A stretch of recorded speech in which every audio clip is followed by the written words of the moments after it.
Hi, today I'd like to show you our Paparazzi Accessories rings and how to make them a bit smaller. This is one of our narrow bands, dainty bands. This is our regular size or wide band. Now to make them just a bit smaller, you need to isolate a link. So I'm going to stretch that out a bit and give it a little pinch. And try very hard not to get the elastic in the way, okay? You need some needle nose pliers.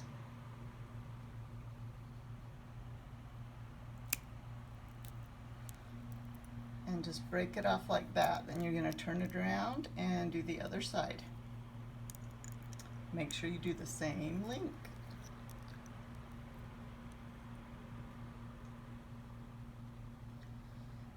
So another little clip.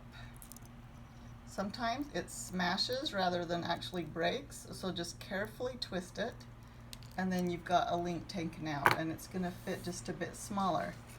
Now if you know for sure you need a link removed, I am always happy to do that before I send out your order, or you can stop by my house and I can do it for you, but it's pretty easy to do. So try it out if your rings are too big, because they are so fun to wear and so comfortable. Be sure and check out my website, karisjewelryboutique.com, to see the many rings and other accessories I have available. Everything's just $5. Thanks.